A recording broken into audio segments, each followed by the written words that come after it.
Hey everyone, welcome back to the next installment of DUBD. Drink Up, Burn Down, Steve Kwan, Paul Horn, Chad Nurani.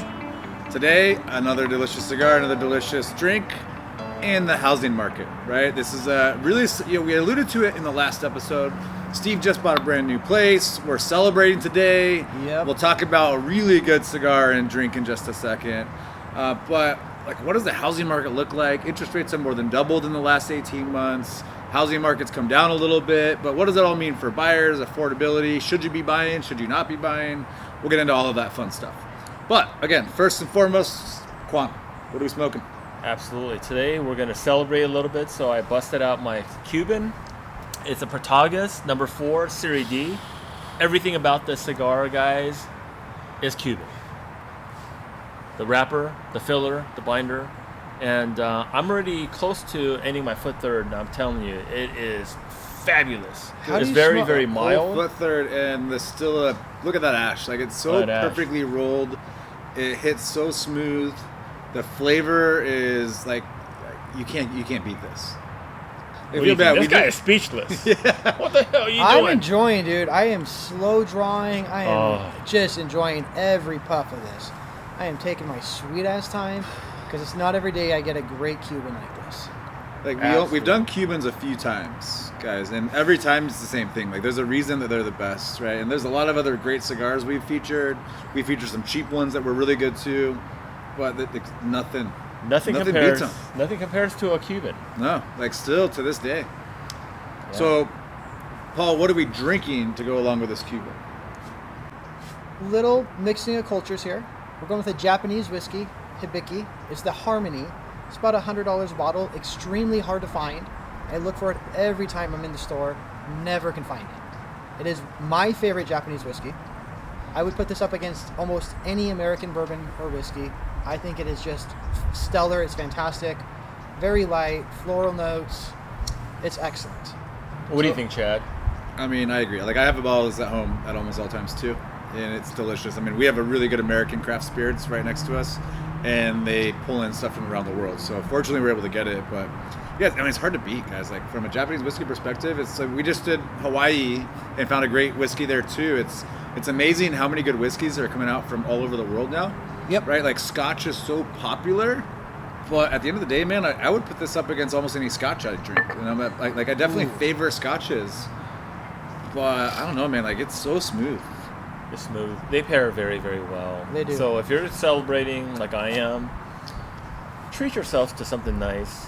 If it's not a Cuban, hey, it's okay. But the drink, the pairing, I think it all matters. And it does. It's really about the experience. And I'm experiencing some really cool stuff right now. With the Hibiki, I would pair it with a medium to lighter cigar. I wouldn't go...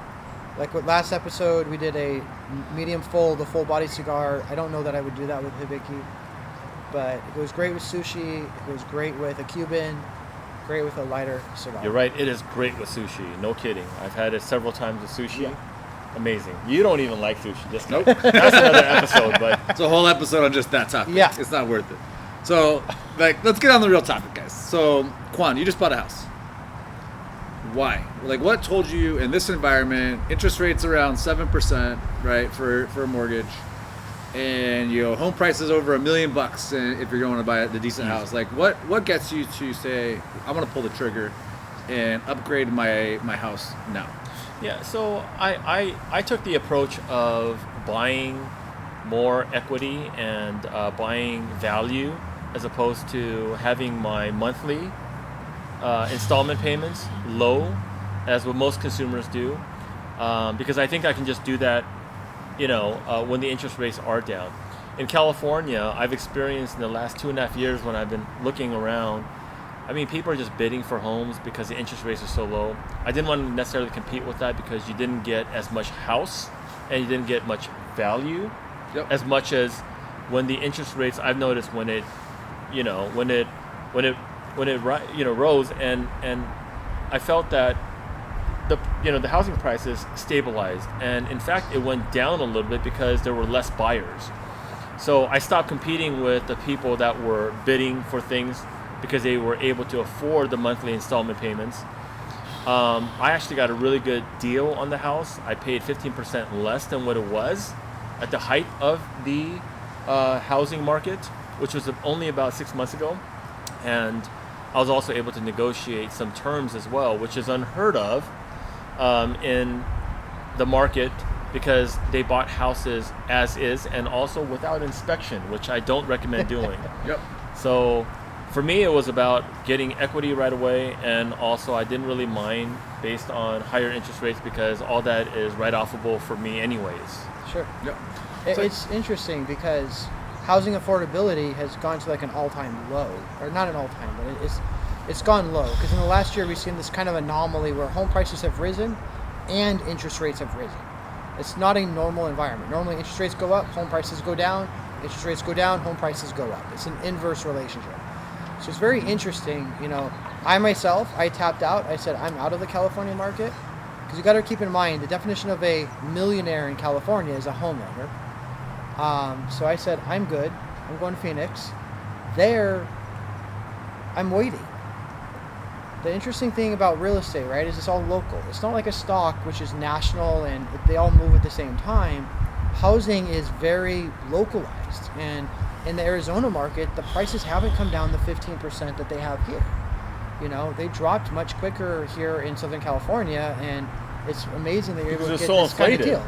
Yep. Yeah. Mm-hmm. But in Arizona, they haven't come down as much. Phoenix is in this price discovery phase right now. Since I rent it right now, and I moved in last August, the house across the street from me has come down $80,000 from $900 to $820, and they're lucky if they get one person looking at the home a week. 0 bids right now. 0 bids since last August. So I myself am waiting because I think the Phoenix market got too hot, too fast. I think that's going to see a 15-20% drop. It's only seen about 5 to 8% drop so far. So you got to keep in mind where you live and how the real estate is in your area. But I agree, Steve, with the basic premise of getting the lower price, get in there. You can always refinance when rates come down. They may not be the 3% that we saw 2-3 years ago, but you can always refinance at a lower rate. You can't always buy a home at a cheaper price. Correct. So I kind of look at it for the last year, 2 years. You know, my wife and I have been looking at like upgrading our house too, right? And every realtor we talk to says wait, right? And so like wait till early 2023, home prices are going to come down, right? And you know the housing market's like inflated right now. And unfortunately, over that entire time, the housing market kept going up. They're right. Early 2023, home prices come down about 15% in Southern California. But the opposite side of that is interest rates have more than doubled, right? So affordability for us went down dramatically too, right? You think a year and a half ago, you buy $1 million house, plus or minus 3% interest rate, $30,000 in interest. Today, $1 million house, 7% interest rate, you're paying $70,000 a year in interest. More than right? double. It's like more than double. Correct. In 1 year. That doesn't offset the 15% decline in prices. So we're in the same camp as Steve. Like, we're still looking. We still want to buy another house. Like, we get it. At the end of the day, we're going to have to eat it for a little while. But if you're always waiting for interest rates to come down, you're never going to buy a house.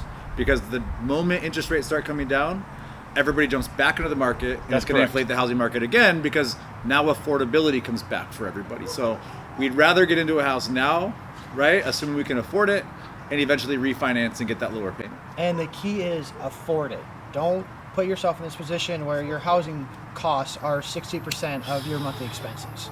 But if you can afford the house, buy it whenever you can afford, because long term it'll be a good investment. The housing market always rebounds and it always goes up. You know, housing prices inflation have outpaced inflation. Here in California, the average housing price goes up on an annual basis 5.5% to 6%, where inflation historically has been less than 3%. So housing is a good investment over the long term. Don't freak out so much about the housing price. Just make sure you can afford the freaking home that you buy. And you may be able to get the kind of house you want and the land you want. Here in Orange County, it's hard to get anything above 5,000 square feet of lot. I managed to get about 8,100 square feet, which is phenomenal. So I have a lot of land. And yeah, I mean, I think there's more choices and options when you are, you know, looking when there are less, you know, competition.